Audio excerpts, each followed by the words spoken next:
열렬히 환영해 주셔서 감사합니다.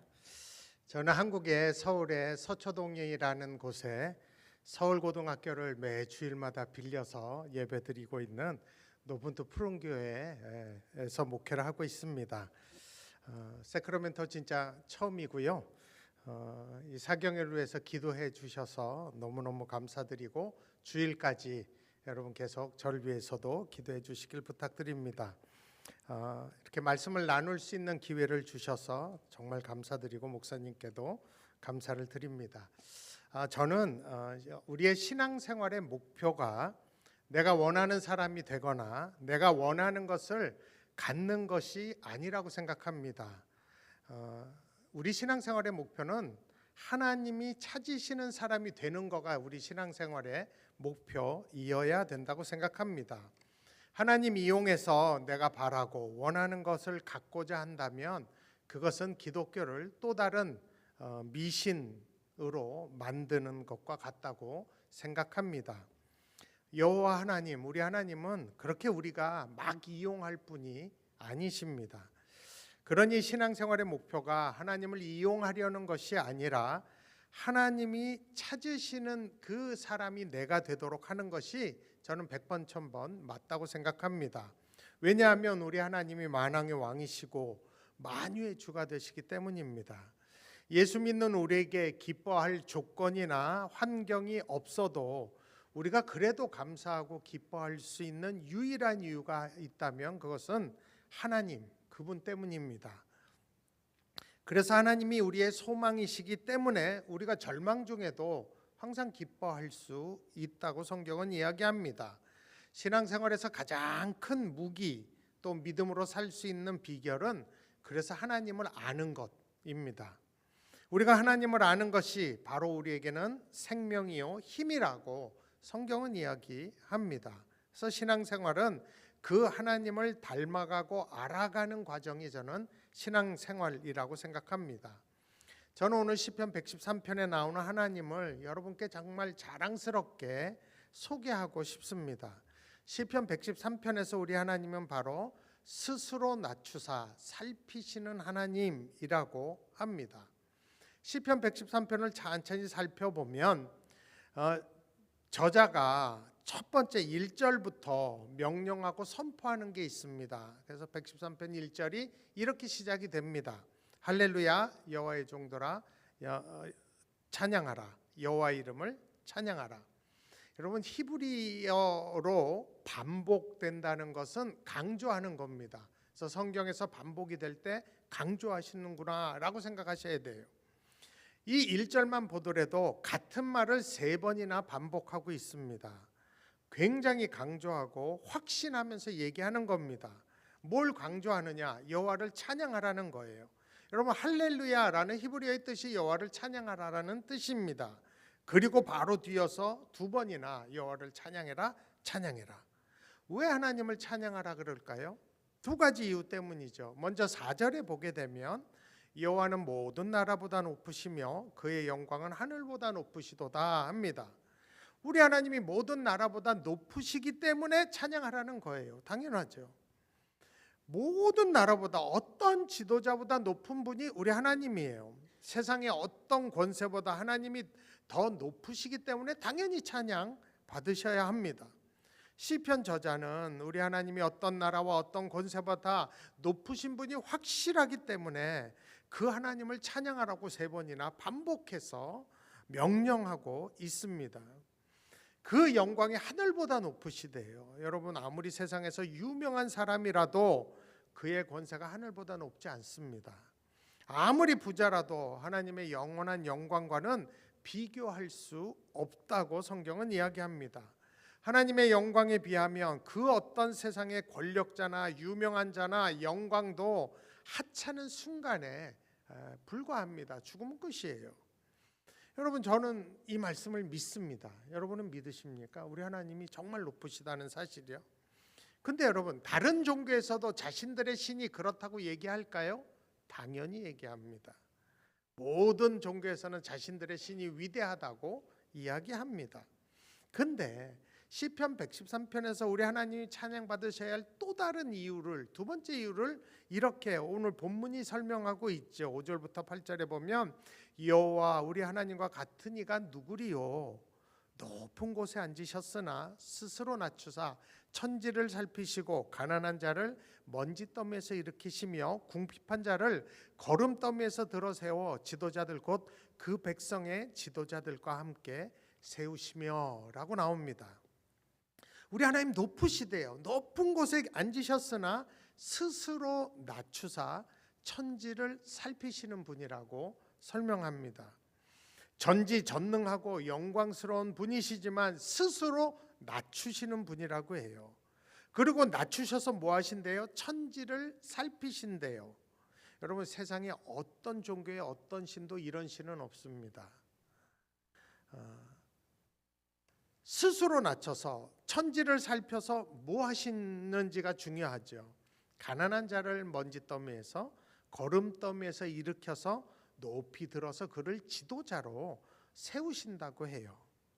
여기서 말하는 먼지더미는 그야말로 아주 숨도 못 쉴 만큼 먼지가 많은 아주 천하고 쓸모없는 상태가 먼지더미입니다. 거름더미는 똥무더기죠. 냄새나고 더럽고 지저분한 상태를 뜻합니다. 가장 높으시고 가장 영광스러우신 분이 스스로 낮추셔서 이 세상에서 천지를 살피시는데 가장 천하고 비참하고 지저분한 곳에 있는 사람을 찾아내신다는 뜻입니다. 그렇게 비참하고 보잘것없는 자를 하나님이 지도자로 찾아내서 세우신다는 거예요. 그러니 그 하나님을 어찌 찬양하지 않을 수 있느냐라면서 시편 기자는 3번이나 반복해서 그 하나님을 찬양하라고 확신에 차서 명령하는 것입니다. 여러분은 이 하나님을 내 하나님으로 만나보셨습니까? 저는 오늘 시편 113편에 스스로 낮추사 천지를 살펴서 먼지더미 거름더미에 있는 자를 높여서 백성의 지도자로 세운 대표적인 예를 여러분들과 나누고 싶습니다. 누구냐? 다윗 왕이에요. 다윗 왕. 여러분, 이스라엘 역사에서 다윗 왕은 제일 위대한 왕입니다. 지금도 이스라엘의 국기를 보면 가운데 별이 있어요. 그 별의 이름이 다윗의 별이에요. 그러니까 이스라엘은 이 역사 속에 다윗 왕의 영광을 다시 회복하고 싶어서 국기에다가 다윗의 별을 넣은 것이에요. 근데 그 위대한 다윗 왕이 스스로 한 고백이 시편 8편 4절에 나오는데 찬양으로도 유명하죠. 사람이 무엇이기에 주께서 그를 생각하시며 인자가 무엇이기에 주께서 그를 돌보시나이까. 그러니까 시편 8편을 쓴 다윗도 하나님이 왜 자기 같은 놈을 생각하고 돌보시는지 의아해하는 사람이었어요. 왜냐하면 자기가 누군지 누구보다도 잘 알기 때문이에요. 다윗 왕이 왜 그런 고백을 했을까요? 여러분, 성경에서 다윗 왕의 이야기를 읽을 때마다 저는 풀리지 않은 숙제들이 있었던 사람입니다. 여러분도 제 얘기 들어보시면 정말 이상하네 그러실 거예요. 첫 번째는 뭐냐 하면 사무엘상 16장에 사무엘 선지자 사무엘이 사울 왕 다음으로 새로운 왕에게 기름 붓는 장면을 보면 참 이상해요. 여러분, 사무엘 선지자는 이스라엘에서 가장 존경받는 유명한 대표 선지자입니다. 이스라엘이 하나님께 자기네들도 왕 달라고 다른 나라들처럼 왕 달라고 막 난리칠 때 하나님이 사무엘 선지자를 통해서 왕으로 기름 부어 세운 왕으로 준 사람이 사울 왕이에요. 근데 이 세월이 지나면서 사울 왕이 변질됩니다. 변해요. 하나님을 업신여기기 시작해요. 하나님의 말씀을 무시하기 시작해요. 그리고 백성들을 괴롭히기 시작합니다. 그래서 결국 하나님도 참다 사울 왕을 버리십니다. 자기가 기름 부어 세운 사울 왕이 변질된 것을 안 이 사무엘 선지자가요 너무너무 슬퍼합니다. 그랬더니 하나님이 사무엘 선지자에게 나타나셔서 사무엘상 16장 1절에 보면 이렇게 말씀하십니다. 여호와께서 사무엘에게 이르시되 내가 이미 사울을 버려 이스라엘 왕이 되지 못하게 하였거늘 내가 그를 위하여 언제까지 슬퍼하겠느냐. 너는 뿔에 기름을 채워가지고 가라. 내가 너를 베들레헴 사람 이새에게로 보내리니 이는 내가 그의 아들 중에서, 원문에 보면 아들들 중에서 한 왕을 보았느니라 하시느니라 되어 있습니다. 하나님이 참다 사울 왕을 왕으로 버리셨어요. 더 이상 제 왕감이 아니야. 그리고 새로운 왕을 이새라는 사람의 아들들 중에서 세우시겠다고 말씀하시면서 가장 유명한 선지자 사무엘에게 이새를 찾아서 베들레헴으로 가라고 하셨습니다. 갈 때 네가 사울에게 가듯이 뿔에 기름을 부어서 가라고 해요. 그래서 사무엘은 순종해서 베들레헴에게 가서 이새를 찾아내서 만납니다. 그리고 사무엘상 16장 5절에 보면 이새와 그의 아들들을 성결하게 하고 제사에 청하니라 라고 합니다. 근데 여러분 이 구절만 이렇게 보면 이새의 아들들이라 해서 당연히 모든 아들들이 포함되었다고 우리는 생각을 해요. 다윗도 그 안에 포함이 되었다고. 그런데 여러분 그 당시 이스라엘 사람들이라면 사무엘이 기름불을 들고 찾아오는 모습만 봐도 그게 뭘 의미하는지 직감적으로 압니다. 여러분 이스라엘에서 가장 모두가 다 아는 유명한 사무엘 선지자가 손에 기름에 채워진 뿔을 들고 자기 집에 찾아오는 것을 보는 순간 이새 아버지는 야 우리 가문에 이제 대박 났다를 직감합니다. 보는 순간 알아요.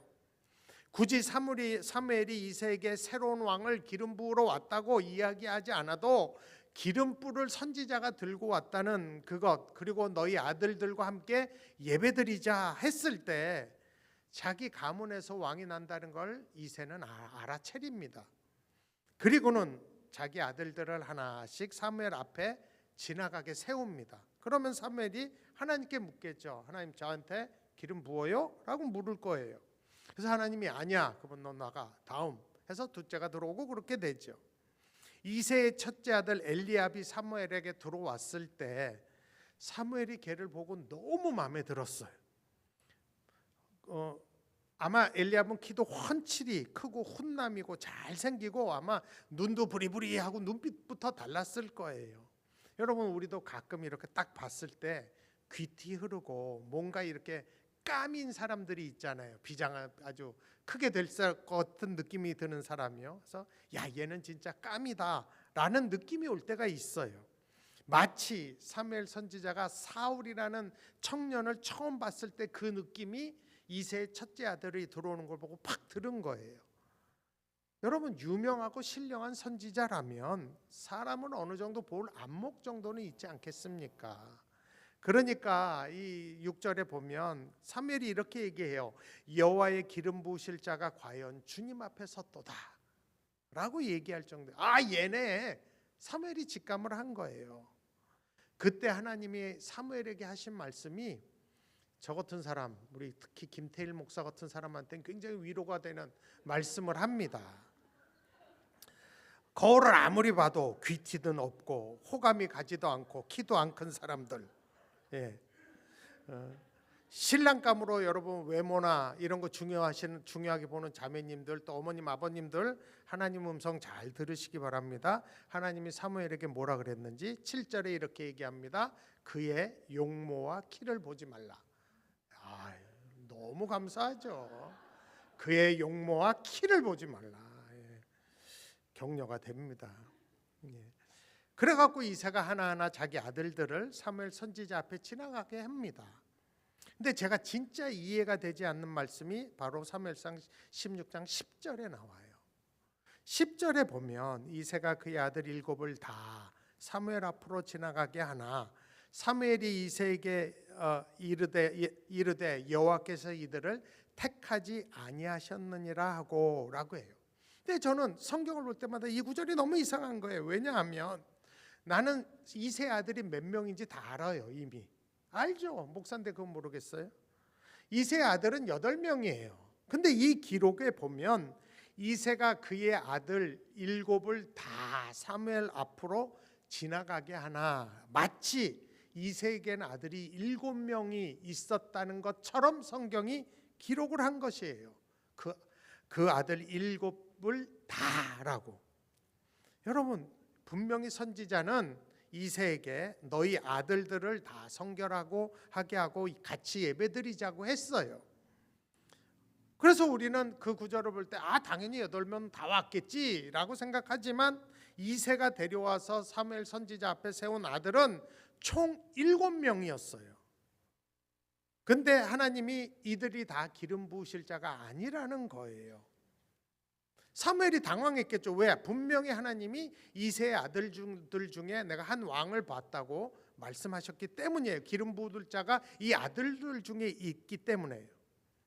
사무엘이 이새에게 11절에 보면 이렇게 물어요. 사무엘이 물어요. 내 아들들이 다 여기 있느냐?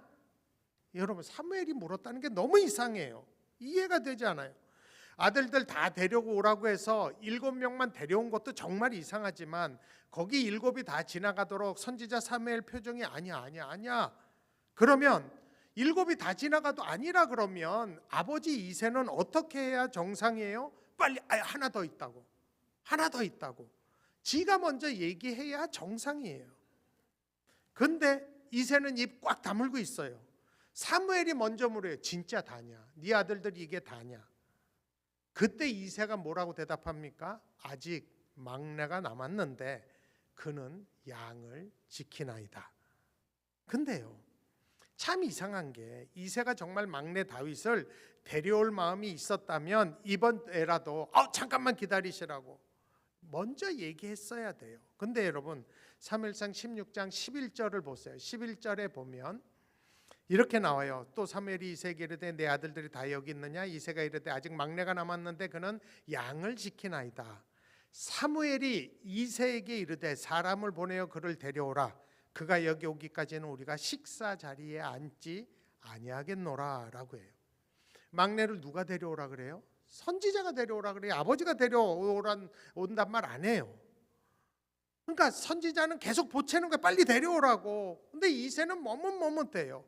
왜 사무엘이 막내가 오기 전까지 식사 자리에 앉지 않겠다 그래요?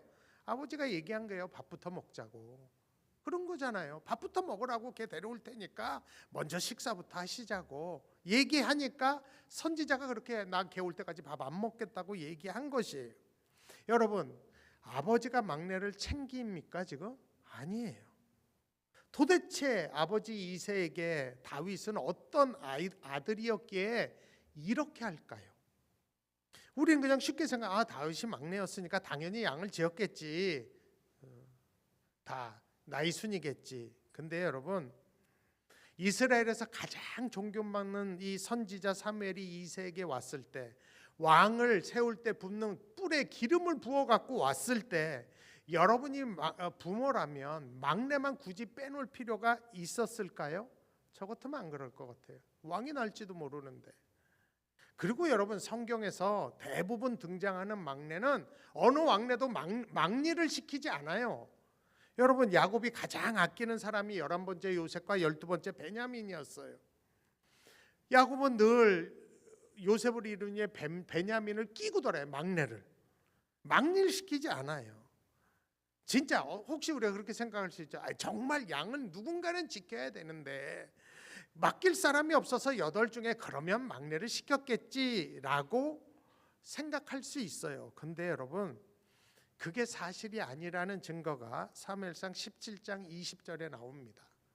거기 보면 다윗이 아침에 일찍 일어나서 양 지키는 자에게 맡기고 이새의 명한 대로 가지고 가서 진영에 이른즉, 그러니까 아버지가 다윗 보고 너 형들 면회가 그랬을 때 다윗은 누구한테 양을 맡겼대요? 양을 지키는 자에게 맡겼대요. 그러니까 양을 지키는 자가 있었어요. 다윗만 꼭 거기 있어야 될 이유가 없는 거예요. 근데 일부러 다윗을 거기다 놓은 것이에요. 얼마든지 이새는 다윗을 그 자리에 부르고도 남을 수 있는 상황이었어요. 양치는 자가 있는데 장차 왕을 기름 붓는 자리에 왜 다윗만 아버지가 빼놨을까요? 그것도 사무엘이 얘 올 때까지 안 먹는다고, 밥도 안 먹는다고 단식 투쟁하듯이 데려오라기 전에 먼저 밥부터 먹으라고 그러면서 왜 미적미적 됐을까요? 너무 이상하지 않아요? 이게 상식적이지 않잖아요. 여러분, 얘기 들으니까 이상하죠? 이상해요. 여러분 같으면 그렇게 안 해요. 또 이상한 게 있어요. 아버지가 자기 형들 셋이 전쟁터에 나가서 다윗을 시켜서 먹을 것을 보내서 형들 면회 보냅니다. 다윗 위로도 4명의 형이 있어요. 근데 굳이 막내를 전쟁터에 죽을 수 있는 그 위험한 전쟁터에 굳이 막내를 보내요. 너무 이상하잖아요. 그리고 형들에게 막내 동생이 갔는데 막내 동생을 대하는 형들의 태도가 너무너무 이상해요. 다윗이 아버지 부탁으로 전쟁터에 나간 형들에게 목숨 걸고 먹을 것 가지고 갔어요. 면회온 막내 동생을 그 다윗을 향한 형들의 반응을 좀 보세요. 특별히 큰형 사무엘상 17장 28절에 보면 이렇게 나옵니다.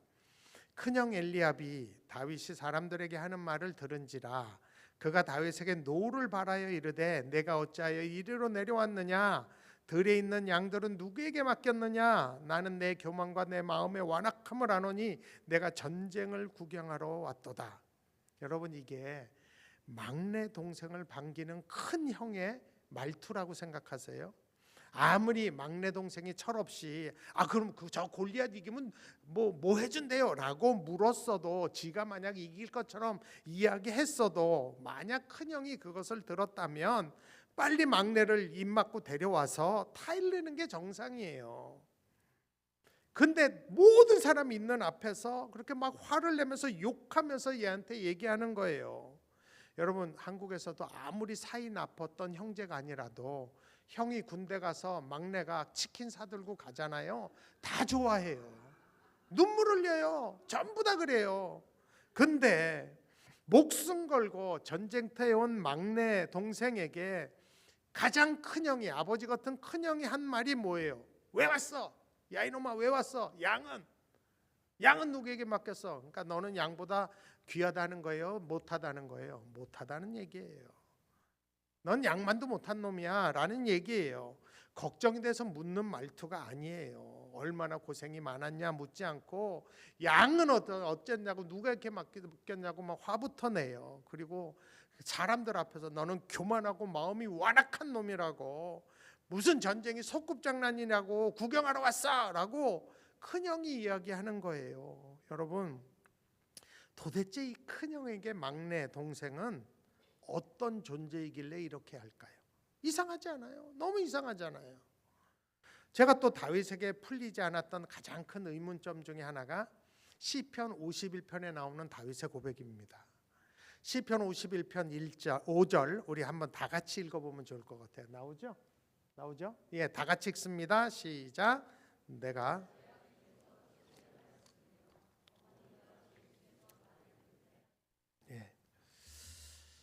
저는요, 한 20년 전에 이렇게 사역에 너무 지쳐갖고 너무 힘들 때, 살고 싶지도 않을 만큼 힘들 때 이집트의 한 수사님을 만났어요. 그분은 6개월씩 동굴에 들어가서 기도하는 분이세요. 너무 사역에 지치고 매너리즘에 빠져있는 저에게 내가 너무 힘들다고 그분한테 얘기했더니 그분이 저한테 초대교회 사부들의 경건한 습관에 대해서 저에게 권면을 하셨는데, 그게 뭐냐면 너 아침마다 일어나서 시편을 읽으라는 거예요. 아침마다. 그래서 저는 20년 전 그날부터 지금까지 눈 딱 뜨면 시편 5편, 잠언 1장, 이게 저의 삶의 루틴입니다. 그러니까 시편이 150편이니까 한 달이면 5장씩 읽으면 150편까지 읽어요. 그럼 1년이면 저는 시편 12번 읽어요. 20년을 그렇게 해요. 근데 여러분, 제가 시편을 읽을 때마다 이 다윗의 시편 51편 5절의 이 고백이 늘 마음에 걸렸어요. 내가 죄악 중에 출생하였으며 어머니가 죄 중에 나를 잉태하였나이다. 도대체 어머니가 죄 중에 나를 잉태했다는 말이 무슨 말일까? 처음에 볼 때는 우리가 다 원죄가 있으니까 죄악 중에 출생했다는 고백이겠거니 생각했어요. 엄마가 죄인이니까 태어난 나도 죄악 중에 출생한 거고, 날 때부터 죄인이니까 우리는 원죄라는 걸 아니까 그걸 말하는가 보다 생각했어요. 맞는 말이죠. 그런데 여러분, 이게 정말 겸손의 고백이라면 더 많은 사람이 이 고백을 해야 정상이죠. 다 원죄가 있는데 이 고백을 더 많은 사람이 해야 되잖아요. 근데 성경 어디에도 자기 출생을 놓고 이렇게 고백하는 사람이 없어요. 여러분 성경 창세부터 계시록 찾아보세요. 없어요. 다윗처럼 이렇게 어머니가 죄 중에 자기를 출생했다는 말을 하는 사람이 없습니다. 왜 다윗만 이럴까? 이해가 되지 않아요. 왜 더 위대한 신앙의 위인들은, 더 겸손한 분들은 이 고백 안 하고 다윗만 이랬을까? 또 이해되지 않는 시편에 다윗이 지은 게 많으니까 27편에도 보면 27편 10절에 보면 다윗이 이런 고백을 해요. 내 부모는 나를 버렸으나 여호와는 나를 영접하시리이다. 그러니까 여호와가 나를 영접했다는 건 이해가 돼요. 근데 언제 다윗의 부모가 다윗을 버렸을까요? 궁금해서 제가 이스라엘 사무엘상하 역대상하 다 뒤져봐도 다윗의 부모가 자기를 버렸다는 기록이 없어요. 언제 버렸지? 근데 왜 다윗은 시편에서 이런 고백을 했을까? 너무 이상하잖아요. 제 말 들으니까 이상하죠? 이상해요. 우리가 늘 상상하던 다윗 왕이 아니에요. 그래갖고 제가 어느 날 너무 이상하니까 안 되겠다, 다윗의 뒤를 좀 캐봐야 되겠다 라는 생각이 들었어요. 목사들은 어디 꽂히면 그런 짓을 해요. 그래서 다윗의 족보를 보니까 성경에 다윗에게는 위로 7명의 형만 있었던 것이 아니라 2명의 누이들이 있었다고 성경에 나와요. 그게 역대상 2장 16절에 나옵니다. 거기 보면 그들의 자매는 그들이 다윗을 포함한 그들이에요. 자매는 수루야와 아비가일이라. 그러니까 누님들이 수루야와 아비가일. 수루야의 아들은 아비새와 요압과 아사엘 삼형제요 라고 나와요. 그러니까 수루야와 아비가일 또는 아비갈이라고 성경에 나와요. 아비갈, 아비가일. 세무엘을 셈이라고 부른다면서요. 그렇게. 그러니까 아비가일이나 아비갈은 같은 인물이라고 성경에 나와요. 근데 그 수루야 큰 누님에게는 요압과 아비새와 아사엘이라는 세 아들이 있는데 이 요압 장군은 다윗의 군대에서 아주 두각을 띄어낸 장수 출신입니다. 그런데 문제는요, 이 다윗의 두 누님들의 아버지 이름이 성경에 나온다는 거예요. 너무 이상하죠? 사무엘하 17장 25절 거기 나옵니다. 여러분 우리 같이 읽으면서 누님들의 아버지 이름을 찾아보세요. 다윗의 아버지 이름은 여러분 다 알아요. 이세. 그죠? 누님들의 아버지 이름 찬찬히 읽으면서 한번 찾아보세요. 같이 읽습니다. 압살롬이 아마사로 요압을 대신하여 군 지휘관으로 삼으니라. 아마사는 이스라엘 사람 이드라라 하는 자의 아들이라. 이드라가 나하스의 딸 아비갈과 동침하여 그를 낳았으며 아비갈은 요압의 어머니 스루야의 동생이더라. 여기 보면 스루야와 아비가일이 나오죠. 그리고 스루야의 아들 요압 이름도 나오죠. 이건 분명히 다윗의 누님들의 가족 이름이에요. 근데 그 누님들의 아버지 이름이 나오죠. 뭐라고 나와요? 여기 보면 누구의 딸? 나하스의 딸로 나온다는 거예요. 이상하죠? 아버지 이름은 이세예요. 다윗의 아버지 이름은. 근데 누님들의 아버지 이름은 나하스예요. 나하스. 이상하잖아요. 그래서 이게 어떻게 된 거냐? 아버지가 다르다면 어떻게 그들이 형제일 수 있을까? 그래갖고 이거에 대한 논문들을 다 찾아보기 시작했어요. 제가 학자들은, 그러니까 제가 모르니까, 저는 무식하니까, 제가 박사도 아니고, 그러니까 이것에 관련된 논문들을 다 찾아봤어요. 성경학, 제 생각이 아니고 성경학자들의 주장이 3개예요. 첫 번째 주장은 이세와 나하스가 동일 인물일 것이다 라는 주장이에요. 학자들의 주장. 여러분 성경에는 이름이 2개인 사람이 꽤 등장합니다. 아브람도 아브라함으로 바뀌죠. 사레도 사라로 바뀌어요. 동일 인물이에요. 야곱의 이름이 뭐로 바뀌어요? 이스라엘로 바뀌어요. 동일 인물이에요. 다니엘도 바벨론 이름 벨드사살이라는 다른 이름이 성경에 나와요. 신약에서 베드로도 시몬이에요. 똑같은 사람이에요. 사도행전하는 사울도 바울로 이름이 바뀌어요. 여러분, 그렇듯이 성경학자들은 그런 주장, 이새도 아마 이름이 나하스였을 거다라고 주장하는 학자들이 있어요. 그러나 대부분의 성경학자들은 이것을 동의 안 합니다. 왜냐하면 성경에는 이름이 바뀔 때는 왜 어떻게 바뀌었는지가 다 설명이 되어 있다는 거예요. 아무 설명 없이 그런 나하스가 이새라는 거는, 그거는 학자들로서는 가치도 없다고 쳐다도 안 봐요. 이건 환영도 못 받는 그런 주장이에요. 두 번째 주장, 이새가 전 남편이 나하스인 여인과 재혼을 했다는 거예요. 이새가 전 남편이 나하스라는 여인과 재혼해서 낳은 아들이 다윗이라는 거예요. 이미 전 남편 사이에 누님들이 있었고 재혼해서 낳은 아들이 다윗이라는 그런 주장이 두 번째 학자들의 주장이 있어요. 근데 이것도 별 설득력이 없는 이유는 동서고금을 막론하고 재혼해서 낳은 늦둥이를 친아버지가 그렇게 대하는 경우가 성경에 안 나온다는 거예요.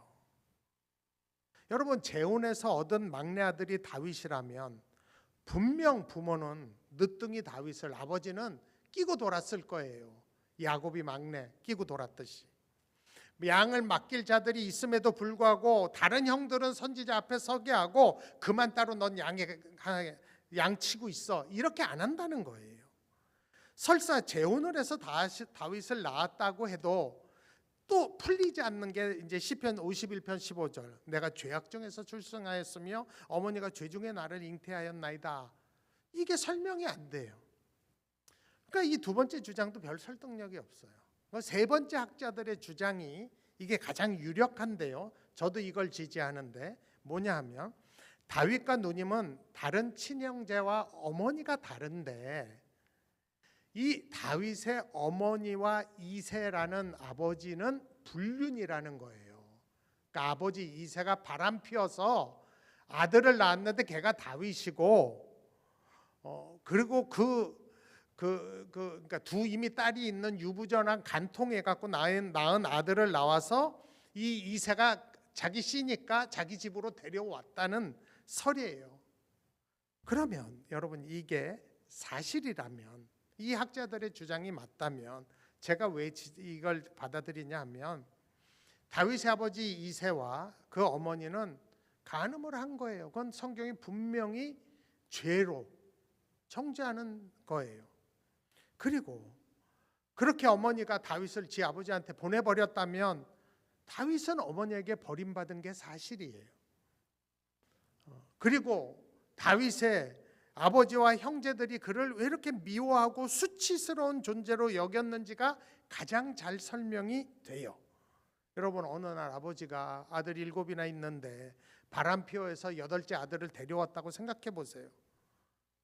온 가족이 걔를 볼 때마다 수치스러울 거예요. 심지어 자기 아버지도 정말 후회스럽고 본부인과 다른 자녀들 볼 면목이 없을 것 같아요. 그렇지 않겠어요? 그래서 공식적으로 또 귀한 자리일수록 남이 보는 자리라면 이 다윗을 떨어뜨려 안 보이게 했을 것 같아요. 저라도 노출되면 안 돼요. 얘는 그렇게 생각을 해보면 형들의 이 냉소적인 태도와 사무엘이 이새를 찾아왔을 때 이스라엘 왕의 후보 대열에 유독 그만을 제외시킨 이유를 잘 설명할 수 있어요. 이새도 바람펴서 간음해서 낳은 아들이 왕이 된다라고 상상도 하지 않았을 거예요. 생각 자체를 안 한 것이에요. 그리고 유명한 선지자 앞에서 그런 자기의 과거를 들춰내거나 들키기 싫었을 거예요. 그래서 양치는 자가 있음에도 불구하고 막내에게 넌 집에 오지 말라고, 넌 양이나 치라고 따로 떨어뜨려 놓은 것이에요. 왜 큰형이 목숨 걸고 전쟁터에 도시락 싸들고 면회온 그 막내 동생에 화를 내면서 이 양만도 못한 놈아 하면서 이 교만한 놈아 욕지거리를 했는지도 다 설명이 됩니다. 얘는 막내 동생은 집안의 수치니까요. 뿐만 아니라 시편 27편 10절에 다윗이고 유독 다윗만 고백한 내 부모는 나를 버렸으나 여호와는 나를 영접하시리이다. 문자 그대로 설명이 돼요. 어머니가 다윗 버렸어요. 아버지도 와도 아들 취급 안 해요. 형들도 동생 취급 안 해요. 버림받은 거죠. 또 내가 죄악 중에 출생하였으며 어머니가 죄 중에 나를 잉태했다. 시편 51편 5절도 문자 그대로 다 설명이 돼요. 버젓이 남편과 두 딸이 있는 유부녀와 간음해서 다윗이 태어났으니 그는 분명히 죄악 중에 출생한 것이고 어머니가 죄 중에 간음해서 임신했으니까 죄 중에 나를 잉태했다는 말도 문자 그대로 다 설명이 됩니다. 그래서 저는 모든 정황을 볼 때 이 학자들의 세 가지 주장 중에 다윗은 형들과 배다른 아들이고 불륜의 산물이라고 저는 생각합니다. 확신합니다. 다윗은 감추고 싶은 가족사를 가지고 있던 아주 기구한 사람이에요. 여러분, 다윗이 뭐 푸른 초장에서 맨날 수금 타면서 노래나 띵강띵강하고 이거나 던지고 이랬던 게 아니에요. 여러분, 성경 어디에도 다윗 왕의 출생 기사가 없습니다. 안 나와요. 그 위대한 다윗 왕이. 여러분, 마치 애굽에서 기근을 처리한 총리가 있죠. 우리가 다 아는 요셉. 근데요, 모세. 애굽의 가장 모세 아들로 들어가잖아요. 왕으로 나서 애굽의 왕으로 입양이 되잖아요. 근데 후대에 이 모세를 모르는 왕이 이 애굽의 기록에서 모세 이름 자체 나오는 걸 다 없앱니다. 다 없애버려요.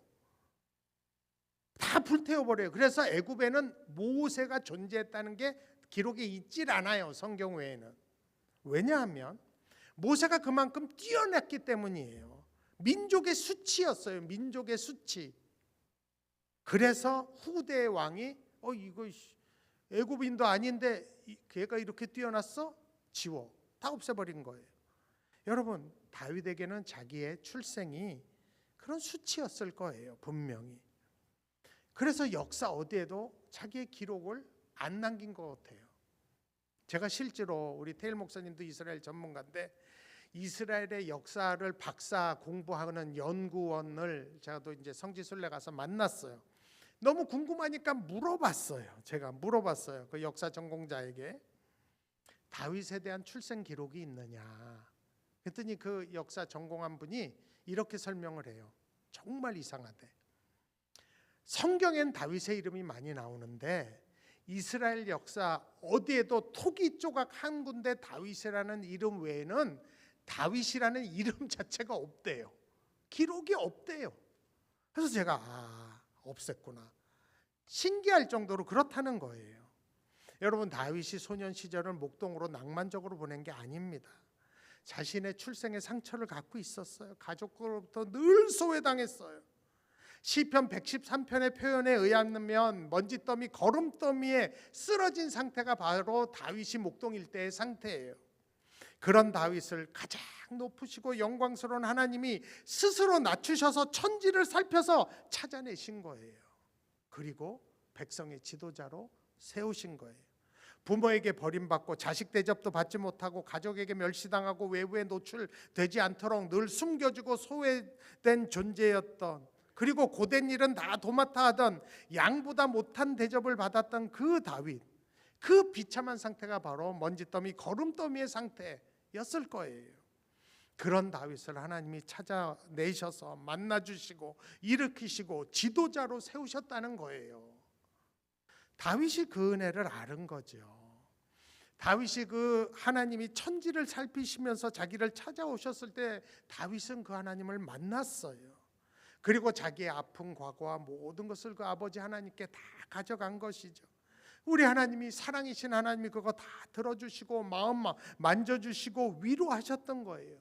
그 은혜가 너무 크고 놀라워서 다윗은 수금을 들고 그 하나님을 찬양한 것이에요. 내 부모는 나를 버렸지만 여호와는 나를 영접하셨다고 찬양하는 것이. 다윗은 나를 영접하시는 그 하나님을 만났고 그 믿음이 있었기 때문에 시편을 그렇게 쓴 것이에요. 찬송시가 그렇게 많은 거예요. 그리고 그 은혜가 너무 크기에 시편 8편 사람이 무엇이기에 주께서 그를 생각하시며 인자가 무엇이기에 주께서 그를 돌보시나이까. 하나님, 내가 뭔데 나를 이렇게 생각하냐? 나 같은 놈이 뭔데 나를 이렇게까지 돌보시냐라고 감탄하며 고백한 것입니다. 진짜 쓸데없는 자기가 높아진 것을 알았기 때문입니다. 여러분, 제가 오늘 여러분과 나누고 싶은 게 이거예요. 자랑하고 싶은 하나님이 이분이세요. 우리 하나님은 높고 영광스러우세요. 그렇지만 스스로 낮추사 살피시는 분이세요. 하나님이 보시는 데는 화려한 궁정 아니었어요. 먼지더미, 거름더미였어요. 왜? 다윗 거기 있으니까. 거기 우리들이 있으니까 하나님이 스스로 낮춰서 거기를 보신 거예요. 여러분, 하나님 찾으시는 사람이 왕궁에 있지 않아요. 먼지더미, 거름더미에 있어요.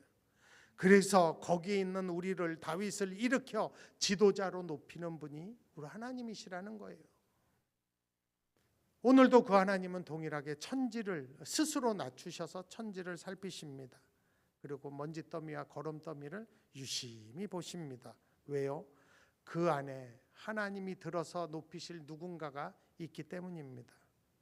여러분, 제가 참 저에 대해서 놀라는 건 뭐냐 하면 하나님이 저를 쓰신다는 게 정말 놀라워요. 저는. 왜요? 저가 저를 알잖아요. 여러분, 제가 하나님이면 저 같은 놈 안 씁니다. 여러분들은 말씀 전하는 저, 담임 목사인 저 좋은 면만 보는 거예요. 그렇지만 저는 제 안을 알잖아요. 그래서 저는 틈만 나면 저희 아이들한테도 양심 선언을 합니다. 성도들 앞에도 하고요. 저는 제가 될 수 있는 능력보다 훨씬 크고 잘된 사람입니다. 저는 조금의 의심도 없어요. 제가 이렇게 될 수 있는 건 제가 뛰어나서도 아니고 하나 이유가 있다면 믿음 붙잡고 있었던 거 하나밖에 없습니다. 그래서 제 아들들에게도 자녀들에게도 얘기해요. 제가 두 딸과 한 아들, 두 사위가 있는데 걔네들한테 다 얘기해요. 믿음만 놓지 않으면 하나님 반드시 너희 쓰신다. 왜? 내가 그 수혜자이기 때문에. 아무 능력도 아무 조건도 아무 거룩한 모양도 없는 저를 하나님이 스스로 낮추셔서 죄인인 저에게 오시고 저를 만나주시고 더럽고 추한 저를 오래 참아주시고 쓰시는 거예요. 영적인 지도자로 쓰시는 거예요. 저는 그게 신기해요. 그래서 제가 스스로 낮추사 살피시는 하나님의 수혜자가 된 것이에요. 그래서 저는 제가 그 하나님의 자녀로 어디를 바라봐야 되는지도 압니다. 감히 여러분들에게 우리가 교회로서 또 하나님의 자녀로서 어디를 바라봐야 되는지도 꼭 도전하고 싶어요. 하나님이 우리 아버지시라면 자녀된 우리가 어디를 쳐다봐야 되는가? 어떻게 살아야 하는가? 왜냐하면 자녀는 아버지를 닮고 우리가 하나님의 자녀이기 때문이에요. 세상에서는 출세가 먼저죠. 직위가 올라가는 게 먼저예요. 돈 버는 게 우선이에요. 재산 증식이 우선적인 목표입니다. 근데 하나님의 자녀라면 달라야 합니다. 그것이 우리의 목표가 아니라 하나님의 마음과 하나님의 관심이 우리의 목표여야 해요. 하나님 찾으시는 사람이 되는 게 우리의 목표여야 돼요. 여러분, 하나님의 눈은 출세에 있지 않아요. 하나님의 눈과 마음은 가난하고 소외되고 눈물을 흘리는 자들에게 있고 스스로 낮춰서 그들을 살피신다니까요. 여러분, 우리의 관심이 하나님의 자녀로 하나님을 닮았다면 우리의 관심과 목표가 어디 있어야 될까요? 그런데 관심이 있고 목표를 가진 학자가 나오고 정치인이 나오고 그런데 목표를 가진 경제인이 나오고 부자가 나오고 예술가가 나오면 어떨까요? 그래서 저는 가는 곳마다 도전합니다. 하나님을 닮은 하나님의 자녀가 돼서 이 세상을 살아가면 어떨까? 높아지려고 하지 말고 스스로 낮아져서 천지를 살피는, 특별히 먼지더미, 거름더미에 관심을 갖는 사람이 되면 어떨까? 혹시 우리 중에 요즘 다윗처럼 철저하게 외면당하고 버림당한 분 계세요? 지저분하다. 나의 죄악이 너무 추하다. 거름더미에 있는 같은 분들 계십니까? 삶이 비참하고 소외되고 감추고 싶은 과거 속에서 괴로워하는 분들 계세요? 네, 여러분, 우리 하나님이요 스스로 낮추사 천지를 살피시는 하나님이에요. 저는 그 하나님 우리 모두가 만났으면 좋겠어요. 그 하나님, 그 다윗의 하나님이 나의 하나님이 됐으면 좋겠어요. 그러면 정말 기대가 되죠. 하나님이 우리를 어떻게 쓰실지. 돈 없어도, 명예 없어도, 아무것도 없어도 하나님이 우리를 지도자로 쓰실 겁니다. 하나님이 우리 로뎀나무 교회를 저는 그렇게 썼으면 좋겠어요. 제가 목회하는 노분도 푸른교회도 그렇게 쓰셨으면 좋겠어요. 스스로 낮추사 살피시는 하나님, 바로 우리 하나님이십니다. 우리 같이 찬양하면서 기도하면 좋을 것 같아요. 제가 참 좋아하는 찬양 중에 주만 바라볼지라라는 찬양이 있어요. 우리 찬양팀들과 이 찬양 좀 계속 한두 번 두서너 번 하시면서 우리 담임 목사님 나오셔서 기도 인도하실 텐데, 여러분 다윗의 하나님을 기억하세요. 그 하나님이 내 하나님이신 거 우리가 알아야 돼요. 아직 그런 거 모르는 분이 있다면 오늘 기도하세요. 그 하나님 만나고 싶다. 같이 찬양하시겠습니다.